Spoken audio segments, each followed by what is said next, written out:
femdot, FEMDOT, with a little period at the end. It's a thing. What does that mean? Because I actually almost didn't include that in an email once. I'm glad. It's also I'm a rapper. That is what I do.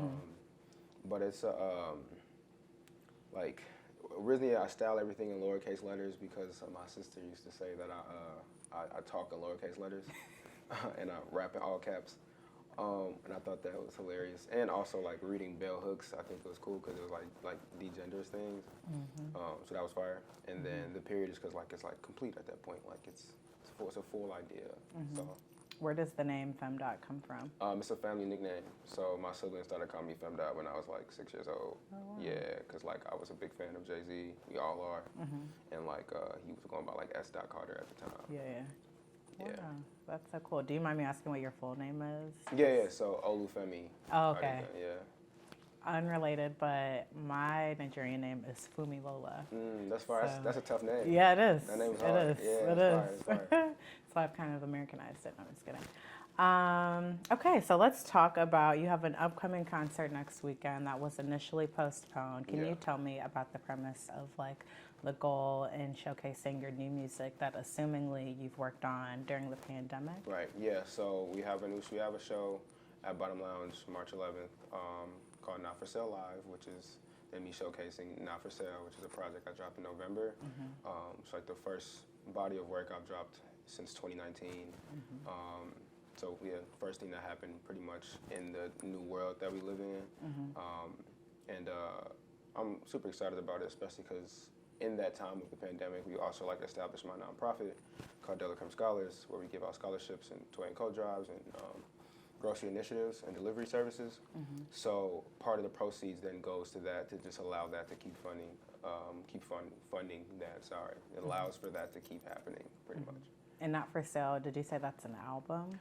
Something like that. You know, it's always like now it's like an album, EP, mixtape, a couple songs. It's a project. Right. Yeah, it's I guess a project or a body of work.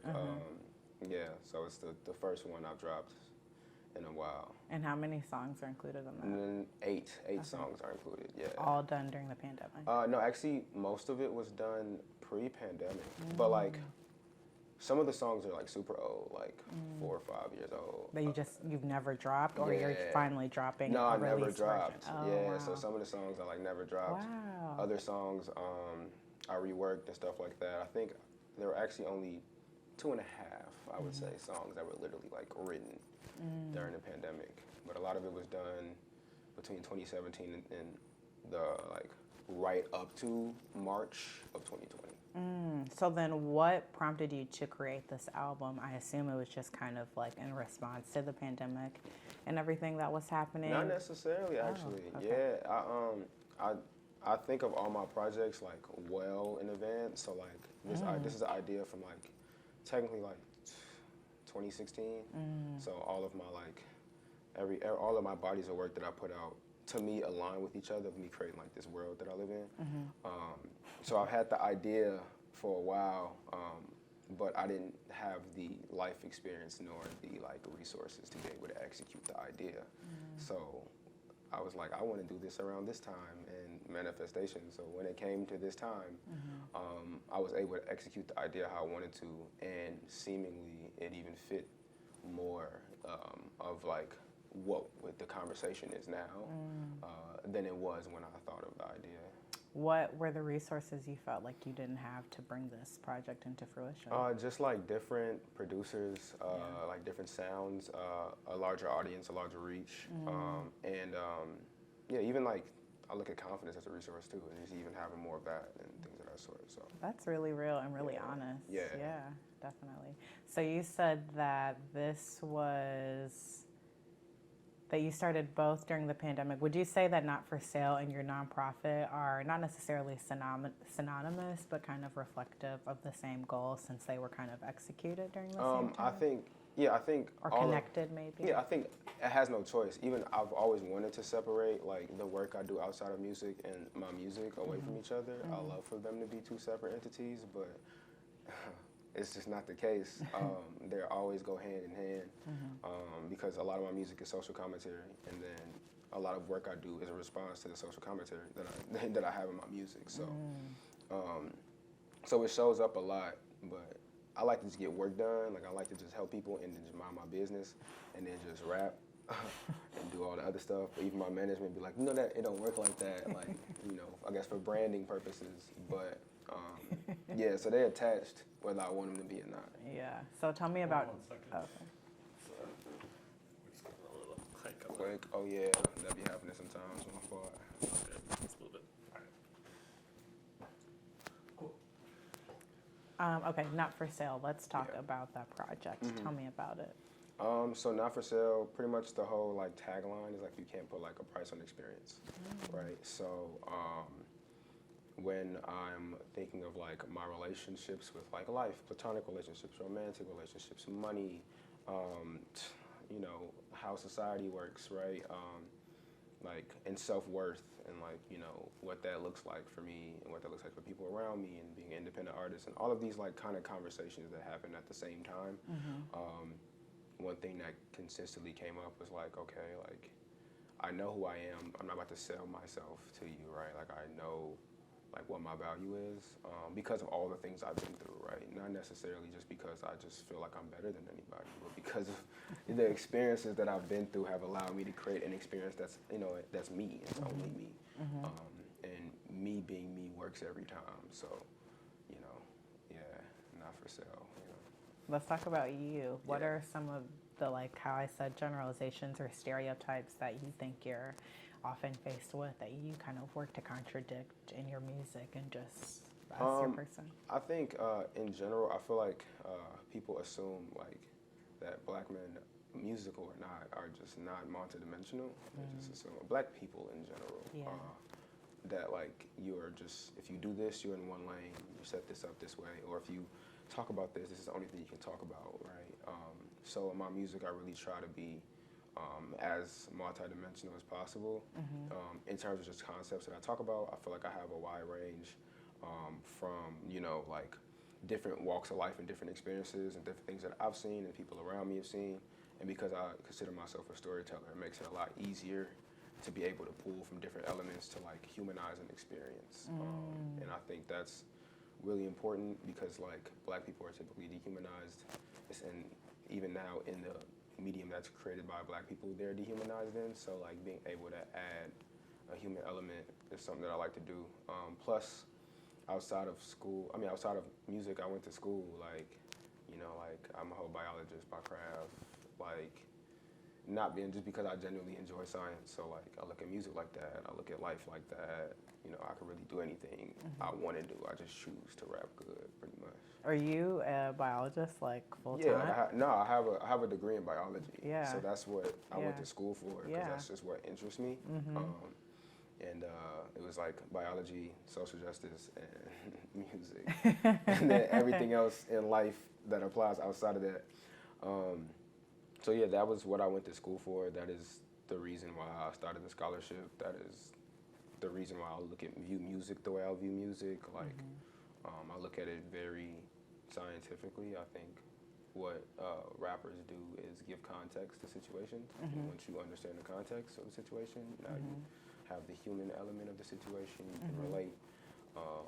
And that's no different than, what people do with research when they find context of situations. And then now you understand, why a giraffe's neck so long or something like that. So same thing. It's definitely simplifying the equation, Absolutely, I think. yeah.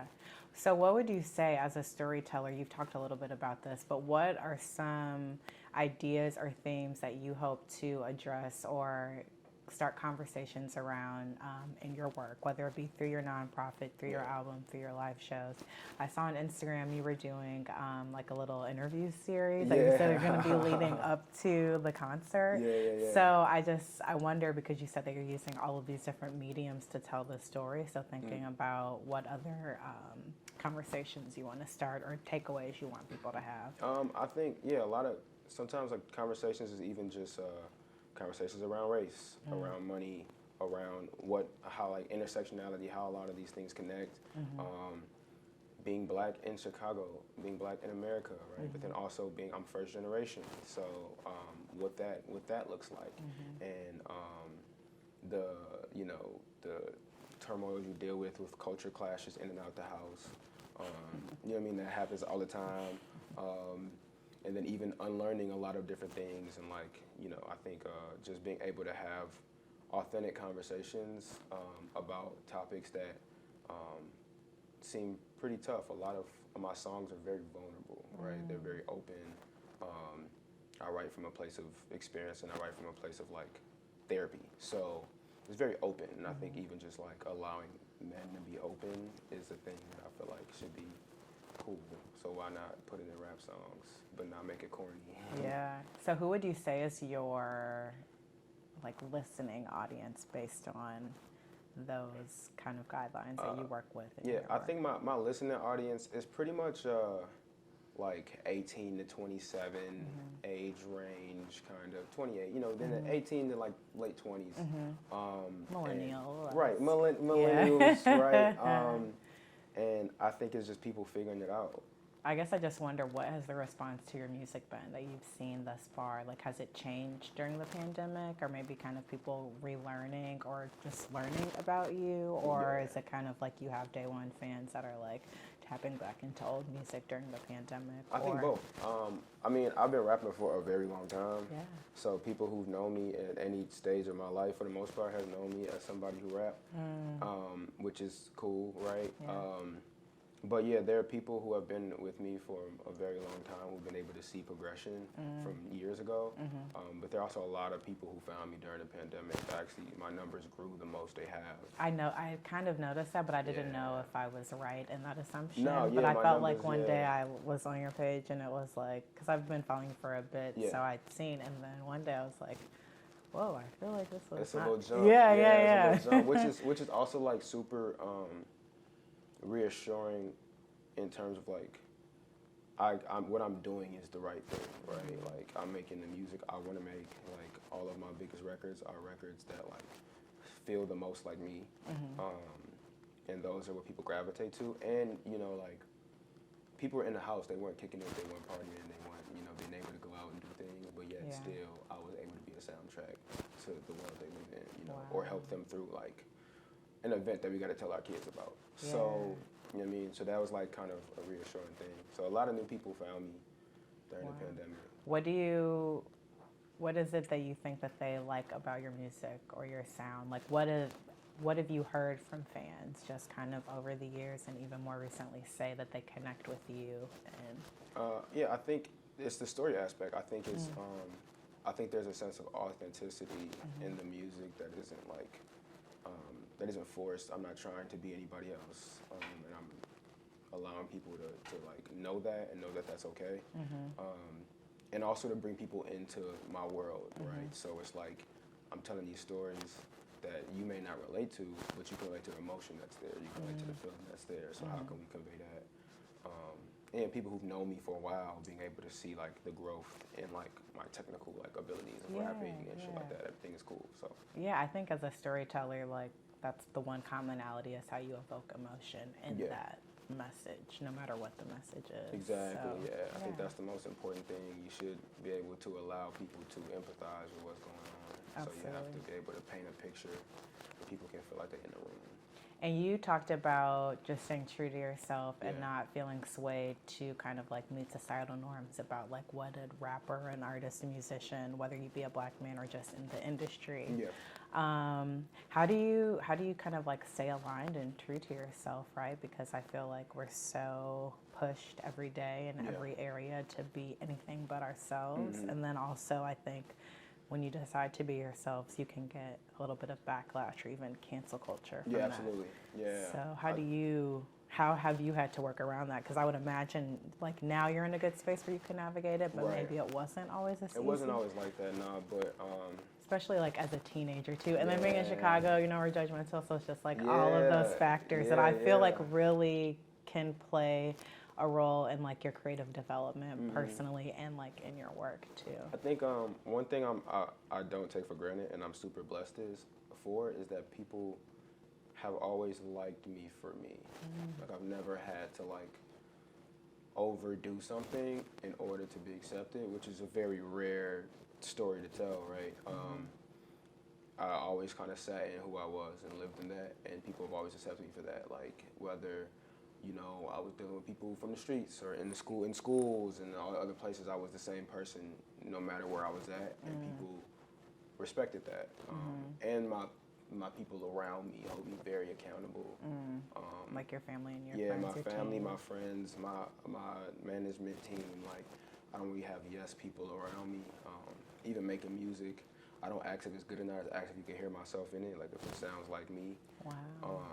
So you never are kind of talking with other artists or creatives about like how it sounds. You really use mainly yourself as your sounding board. I'm mostly my selling point. Granted, I have a lot of like artists that I like respect and look up to, especially in Chicago. There's so many artists who do amazing things that I have the ability to like tap into and reach out to.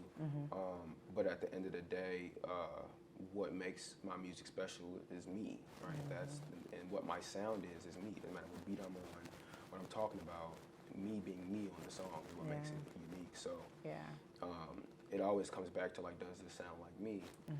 But the technical aspects of it and like, you know, growing as an artist and experimenting and trying new things, I obviously love to reach out and get information. But when it comes to like the complete product, I just need to know if it feels like me or not. And I think that's kind of reflective of how I move in life too. Definitely, if you say that people just like you for you and you're just only focused on sounding and being like yourself, it definitely sounds like that. All follows. I mean, it's always a it's more, you know, you're your toughest critic. So my pushback mostly comes from me before anybody else. I feel it, yeah. So I'll map everything up. Before I even get to the point where I'm sharing things or doing things, I've already ran through. Very organized, big planner. Like you said, you had this project planned a few years ago. Yeah, I'm a planner to a fault. I'm a planner. So I had my like when I'm in my management, that's one reason why they don't want to manage me, because I have my next like 5 albums mapped out from like 2016 to like next year. I started the next sequence now. Wow. Have you, in that, because I was going to ask like what's next for you, do you feel like you ever kind of, like you've ever had a plan for one project and then the time has come and it's been something completely different, or is it always kind of aligning or reflecting what the original plan was? I think the sound has always been there. Okay. Now, the sound and overall concept, the main name may have changed or something like that. I think it happened like once, honestly.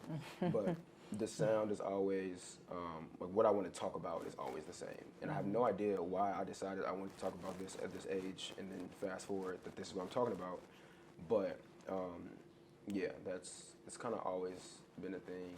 I think now it's a little more flexible, like, because when I first was like starting to make things happen in the city, I was still in school. So like I didn't have as much leeway time to like create for fun. I was creating because I needed to get this idea out and this is what I need to do. So creating for fun allowed like me to drop more music or like, you know, play with things more and have like more stuff that I can drop and things of that sort.